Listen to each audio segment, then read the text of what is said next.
എനിക്ക് മതിയായി. എന്തിനിങ്ങനെ നാടകം കളിക്കുന്നേ? അവർക്കൊന്നും വിഷമാവരുതെന്ന് കരുതി അവരുടെ എല്ലാം മുന്നിൽ നമ്മൾ നന്നായി നാടകം കളിക്കുന്നുണ്ട്. ഓക്കെ, അതൊന്നും സാരമില്ല. ഇപ്പൊ ഇവിടെ ആരും ഇല്ലല്ലോ. ഈ 4 ചുവരുകൾക്കിടയിൽ എന്തിനാ ഇങ്ങനെയൊക്കെ? അല്ല തൃശൂൽ, നീ തെറ്റിദ്ധരിച്ചിരിക്കുക. ഞാൻ നോക്ക്, എന്നോട് ഇങ്ങനെ കൂടുതൽ ബാധിക്കാൻ നിൽക്കല്ലേ. എനിക്കിപ്പോ നിന്നോട് യാതൊരുവിധ സ്നേഹവും ഇല്ല. അത് മാത്രമല്ല, നിനക്കും എന്നോട് ഇതുവരെയായിട്ടും സ്നേഹം തോന്നിയിട്ടില്ല. അറ്റ്ലീസ്റ്റ് ഇവിടെയെങ്കിലും എനിക്ക് കുറച്ച് സ്വാതന്ത്ര്യം തന്നൂടെ? നീ ഇങ്ങനെ പാദപൂജയെല്ലാം ചെയ്താ എനിക്ക് തോന്നുന്നു നമ്മുടെ കുടുംബ ബന്ധം വളരെ നല്ലതാണെന്ന്. അങ്ങനെ ആരും കാണിക്കാൻ വേണ്ടിയുള്ള സ്നേഹം എന്റെ അടുത്ത് വേണ്ട. ഇപ്പൊ ആരാ നിന്നെ പാദപൂജ ചെയ്യാൻ അങ്ങോട്ടേക്ക് പറഞ്ഞോട്ടെ? ആരും പറഞ്ഞതല്ല തൃശൂർ. കള്ളം പറയില്ല ശിവാനി. നീയായിട്ട് എന്തായാലും ഇങ്ങനെയൊന്നും ചെയ്യാൻ നിൽക്കാറില്ല. നിന്നെ ആരാണ് ഇങ്ങോട്ടേക്ക് നിർബന്ധിച്ച് വിട്ടതെന്ന് പറഞ്ഞു കഴിഞ്ഞാൽ ഞാൻ അവരോട് പോയി വഴക്കിട്ടാലോ എന്ന് കരുതിയാണ് നീ പറയാത്തത്. സാരമില്ല, പറയണ്ട. എന്നാലും ഇനി മുതൽ ദയവേത് ഇതെല്ലാം റിപ്പീറ്റ് ചെയ്യാൻ നിൽക്കരുത്. എനിക്ക് അത്രമാത്രം ദേഷ്യം വരുന്നുണ്ട്.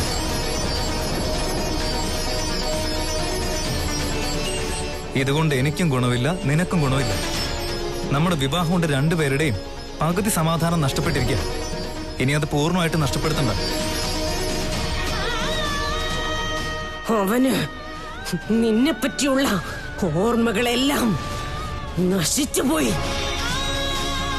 അവനെ നിനക്ക് കിട്ടാനുള്ള ഒരു സാധ്യതയും ഇല്ല ശിവാനി.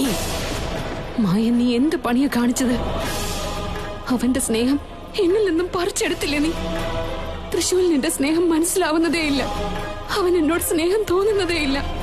മഹാദേവ, ഭാര്യയായിട്ട് ഭർത്താവിന്റെ അനുഗ്രഹം വാങ്ങാനുള്ള അവകാശം പോലെ എനിക്ക് തരുന്നില്ലല്ലോ. പ്ലീസ് ശിവാനി, ഇതെല്ലാം ഈ നിമിഷം തന്നെ നിർത്തിക്കോണം. ഞാൻ നിന്നോട് റിക്വസ്റ്റ് ചെയ്തുകൊണ്ടിരിക്കുക. കണ്ടില്ലേ, കൈ കൂപ്പി ചോദിക്കാൻ ഞാൻ ഐ ബെഗ് യു, ദയവ് ചെയ്ത്.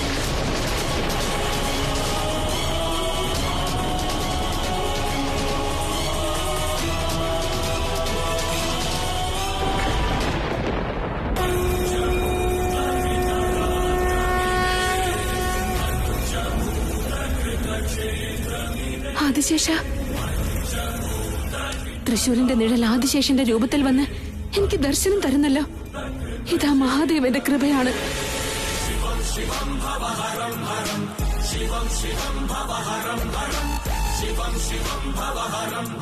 ആദിശേഷ, തൃശൂരിന് പാദപൂജ ചെയ്യാൻ കഴിഞ്ഞില്ലെങ്കിൽ എന്താ? അവന്റെ നിഴലിന് ഞാൻ പാദപൂജ ചെയ്തിരിക്കും.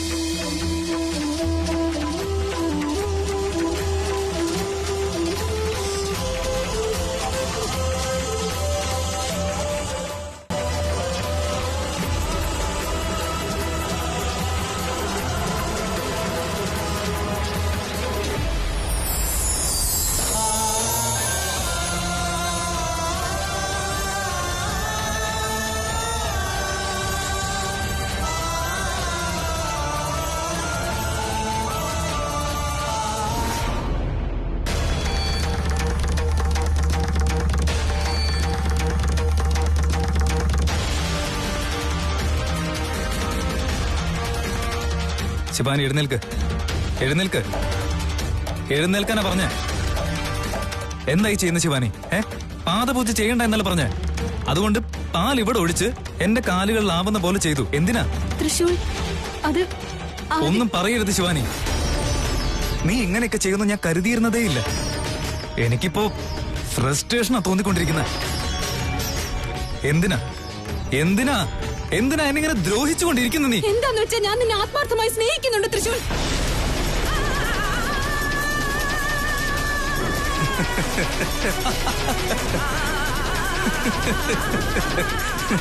സ്നേഹം? എന്തിനാ നീ ചിരിക്കുന്നത്? എന്ത് സ്നേഹ ശിവാനി? എനിക്ക് വേണ്ട എന്ന് പറഞ്ഞ് നീ വാശി പിടിച്ചിരുന്ന സ്നേഹം. നിന്റെ ജീവിതം ഞാൻ നശിപ്പിക്കുകയാണെന്ന് നീ പറഞ്ഞിരുന്നല്ലോ. ആ സ്നേഹമാണോ? നീ എന്റെ ശത്രുവാണ് തൃശൂൽ എന്ന് പറഞ്ഞിരുന്നല്ലോ. ആ സ്നേഹമാണോ? ഏത് സ്നേഹം? പറയ് ശിവാനി, പറയ്. എനിക്കത് അറിയണം. പറയ്, ഏത് സ്നേഹം? അതൊന്നുമല്ല തൃശൂൽ. നമ്മുടേത് യഥാർത്ഥ പ്രണയമാണ്. നിനക്കത് മനസ്സിലാവാത്തതുകൊണ്ടാ. ഒരു തവണ ഞാൻ പറയുന്നത് കേൾക്ക് തൃശൂൽ. അപ്പൊ നിനക്കെല്ലാം മനസ്സിലാകും. ഓ, എല്ലാം മനസ്സിലാവോ? ശരി പറയ്, എന്താണോ ഞാൻ മനസ്സിലാക്കണ്ടേ? നമ്മുടെ പ്രണയം ജന്മജന്മാന്തരങ്ങളായിട്ടുള്ളതാ തൃശൂൽ. ഞാൻ നിന്നെ അന്വേഷിച്ചു വന്ന... എന്താ എന്താ പറഞ്ഞ? അയ്യോ, നിനക്കെന്താ ഞാൻ പറയുന്നത് കേൾക്കാൻ പറ്റുന്നില്ലേ? ഇനി ഞാനിത് എങ്ങനെ നിന്നോട് പറയേണ്ടതെന്ന് എനിക്കറിയില്ല. എനിക്ക് നിന്റെ സ്നേഹം വേണം തൃശൂൽ. നീ എന്റേതാണ് തൃശൂൽ, എന്റേത് മാത്രം. മതി ശിവാനി, നിർത്ത്. നമുക്കിടയിൽ ഒരു സ്നേഹബന്ധമില്ലേ ശിവാനി? ഇത് കഴിഞ്ഞു പോയ ബന്ധുവാ.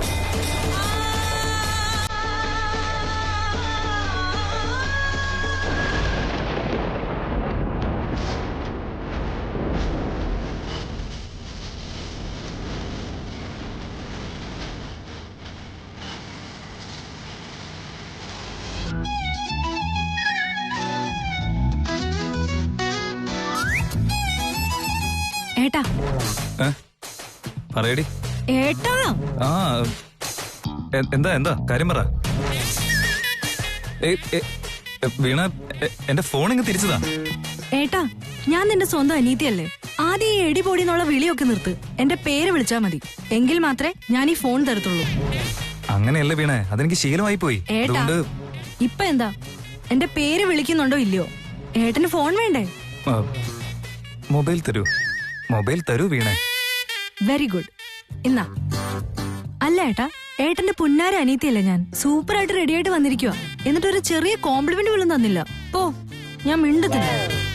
ഓഹോ വീണേ, ഇത് ഇത് പുതിയ ഡ്രസ്സാണല്ലേ? അയ്യോ, ഇപ്പോഴെങ്കിലും മനസ്സിലായല്ലോ. എങ്ങനെയുണ്ട്? എന്നെ കാണാൻ നല്ല രസമില്ലേ? Option A pretty, option B gorgeous, option C beautiful.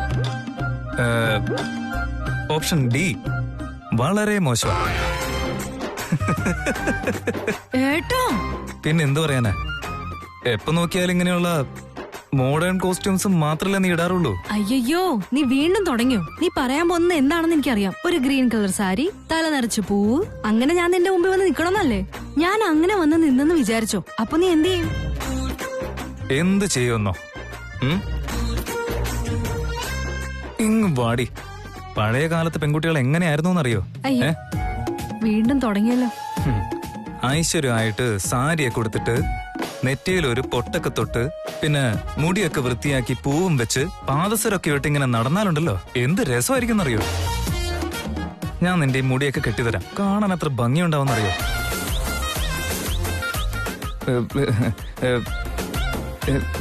Veena, please എനിക്ക് വേണ്ടി ഒരു പ്രാവശ്യം പച്ചസാരി എടുത്തിട്ട് വരാമോ പ്ലീസ്? എന്റെ മുത്തല്ലേ, എന്റെ ചക്കരയല്ലേ, പ്ലീസ് പ്ലീസ് പ്ലീസ്. നോക്കേട്ടാ, നിനക്ക് അത്ര ആഗ്രഹം ഉണ്ടെങ്കിൽ മേളിൽ നിന്റെ ഭാര്യ ഇരിപ്പുണ്ട്. അവളോട് ചെന്ന് ഗ്രീൻ കളർ സാരി ഉടുത്തോണ്ട് വരാൻ പറ. അപ്പൊ അവള് ഗ്രീൻ കളർ സാരി ഉടുത്തോണ്ട് വരും. അപ്പൊ നിനക്ക് പോയി മുടി കെട്ടി പൂ വെച്ചു കൊടുക്കാം. എന്റെ സ്വൈര്യം കെടുത്തണ്ട, മനസ്സിലായോ? ഹലോ ഹലോ, ഒരു മിനിറ്റ്. ഞാനെന്തിനാ അവളെ വിളിക്കാൻ പോകുന്നേ? ഓക്കെ, അവളുടെ കാര്യം പറഞ്ഞോണ്ട് വന്നാലുണ്ടല്ലോ നല്ല ഇടി കിട്ടണ്ടേ? ഞാനൊന്നും ചെയ്തില്ലല്ലോ. ഇല്ല, ഞാൻ ഇനി അങ്ങനെ ഒന്നും ചെയ്യില്ല. നീ പറയുന്ന എല്ലാം കേട്ടോളാം. പ്ലീസ് ഏട്ടാ, എന്നെ ഒന്ന് വെറുതെ വിട്ടേക്ക്. എന്നെ അടിക്കില്ല ഏട്ടാ, പ്ലീസ്. ഞാൻ പോവാണ്. അമ്മേ. ഹായ് എടുത്തി, എന്നെ കാണാൻ എങ്ങനെയുണ്ട്? ഓപ്ഷൻ എ കാണാൻ നല്ല സുന്ദരിയായിട്ടുണ്ട്. Correct answer. Thank you. വീണേ, നിന്റെ ചേട്ടൻ എന്തോ പച്ചസാരി മുല്ലപ്പൂ എന്നൊക്കെ പറയുന്നുണ്ടായിരുന്നല്ലോ, എന്തായിരുന്നു? ഓ അതോ, അവന് ഞാൻ പച്ച കളർ സാരി കൊടുത്തിട്ട് അവന്റെ മുമ്പിൽ പോയി നിക്കണോന്ന്. അവൻ മുടി കെട്ടിത്തന്ന് എനിക്ക് പൂ വെച്ച് തരുന്നു. ഞാൻ പച്ച സാരി കൊടുക്കേയില്ല, അവന്റെ ആഗ്രഹം നടക്കേയില്ല. അത്രേ ഉള്ളൂന്നേ, മനസ്സിലായോ? എന്നാ പോട്ടെ.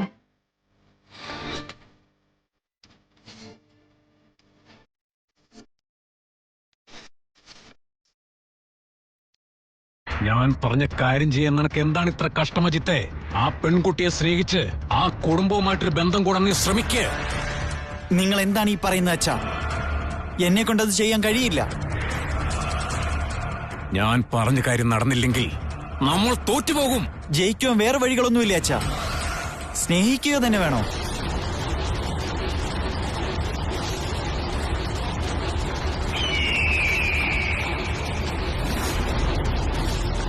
അജിത്തെ, നിനക്ക് ഞാൻ പറഞ്ഞ കാര്യം ചെയ്യാൻ കഴിയുമോ ഇല്ലയോ എന്ന് പറ.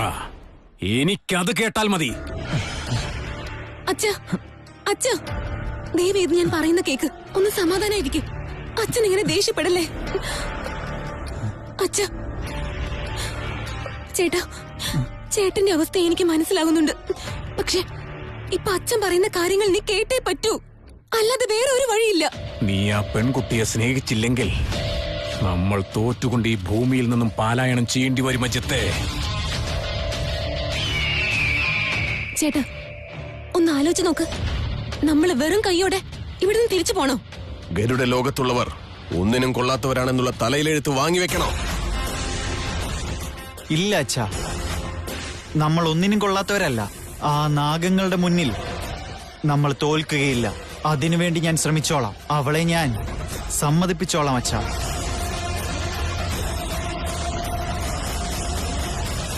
ബേഷ്, ഇതാണ് എന്റെ മകൻ അജിത്ത്. നീ പോയി ആ ജോലി പൂർത്തിയാക്ക. മുന്നോട്ട് വയ്ക്കുന്ന ഓരോ ചൂടിലും നമ്മൾ വിജയം കണ്ടെത്തണം. പിന്നീട് ആ ആദിശേഷനെയും ശിവാനിയും സർവനാശം വരുത്തിയിട്ട് ആ നാഗമാണിക്യം നമ്മൾ കൈപ്പിടിയിലൊതുക്കും.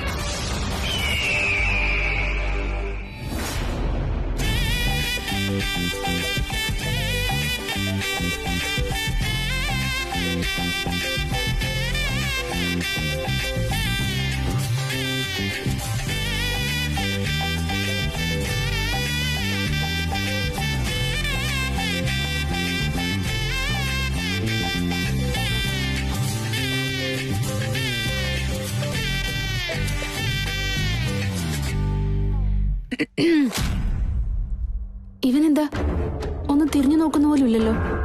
പാദപൂജ ചെയ്തതിന്റെ ദേഷ്യം ഇപ്പോഴും മനസ്സിലുണ്ടോ?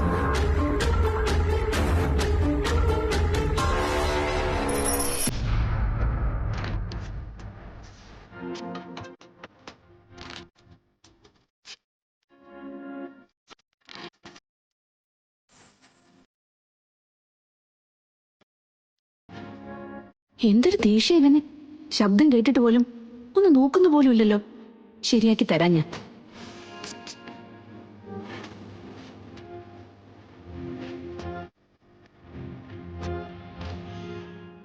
അമ്മേ, വീട്ടിലേതോ കള്ളിപ്പൂച്ച വന്നിട്ടുണ്ടെന്ന് തോന്നുന്നു. അല്ല, ശരിക്കും ഞാൻ വന്നത് ഇവൻ അറിയാഞ്ഞിട്ടാണോ അതോ നാടകം കളിച്ചോണ്ടിരിക്കുകയാണോ?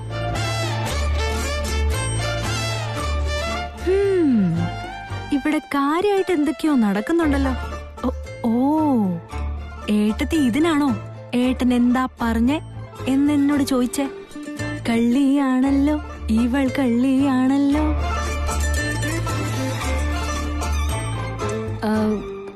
വെള്ളം.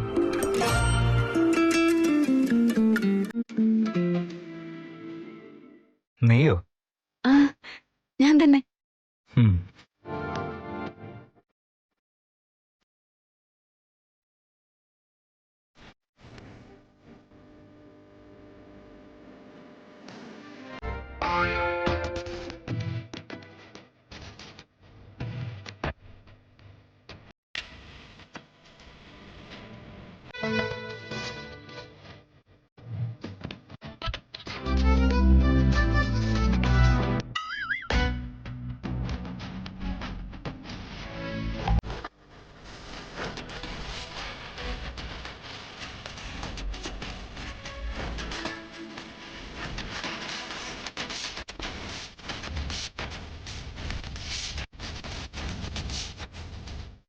ഏട്ടാ, ഏട്ടന് ഏത് കളർ സാരിയാ ഇഷ്ടമെന്ന് പറഞ്ഞത്? പച്ച കളർ സാരി ഇഷ്ടമാണെന്ന് പറഞ്ഞിരുന്നു. എന്തേ, നീ കൊടുക്കുന്നുണ്ടോ? ഞാൻ എന്തിനാ ഉടുക്കുന്നേ? നിനക്ക് വേണ്ടപ്പെട്ടവള് തന്നെ ഉടുത്ത് മുന്നിൽ വന്ന് നിപ്പുണ്ടല്ലോ, അങ്ങോട്ട് നോക്ക്. ഏതായി പൂ? വീണ, ആരീ പൂ ഇവിടെ കൊണ്ടുവച്ചേ? വീണ, നിന്നോട് ഈ ചോദിക്കുന്നേ ഇവിടെ ഈ പൂ കൊണ്ടുവച്ചത് ആരാണെന്ന്? ഞാൻ അന്നേ പറഞ്ഞിരുന്നതല്ലേ ഇതൊന്നും ഇവിടെ നടക്കാൻ പാടില്ലെന്ന്. ആ പാമ്പ് പിന്നെയും പിന്നെയും നമ്മൾ ഉപദ്രവിച്ചുകൊണ്ടിരിക്കും. നിങ്ങൾ അതിൽ പൂജയും ചെയ്തുകൊണ്ടിരിക്കും. ഇനി ഒരു തവണ കൂടി ഈ പൂവന്റെ കണ്ണൂനി കണ്ടാലുണ്ടല്ലോ. ബ്രോ, ബ്രോ ഒന്ന് നിക്ക്. മെല്ലെ ഇരിക്കും മധു. ചേട്ടാ, ആ ഡോക്ടറും 2-3 ദിവസത്തിനുള്ളിൽ പ്രസവം നടക്കുമെന്ന് പറഞ്ഞല്ലോ. എന്താ ഇങ്ങനെയൊക്കെ? എനിക്കൊന്നും മനസ്സിലാവുന്നില്ല. 6-ാം മാസം പ്രസവം എന്നൊക്കെ പറയുമ്പോ എങ്ങനെ വിശ്വസിക്കാം? കുട്ടിക്കാണെങ്കിൽ യാതൊരു കുഴപ്പമില്ല, ആരോഗ്യമുണ്ടെന്നും പറയുന്നു. എന്നാലും ഒന്നും അങ്ങോട്ട് കണക്കൊക്കുന്നില്ല. ഞാനും ഇങ്ങനെയെല്ലാം എവിടെയും കേട്ടിട്ടില്ല. കുട്ടി എങ്ങനെയുണ്ടാവും എന്നുള്ള ചിന്ത എന്നെ വല്ലാതെ അലട്ടുന്നുണ്ട്. ഏയ്, അങ്ങനൊന്നും സംഭവിക്കില്ല. ഡോക്ടറോട് പറഞ്ഞതല്ലേ കുട്ടിക്ക് നല്ല ആരോഗ്യമുണ്ടെന്ന്.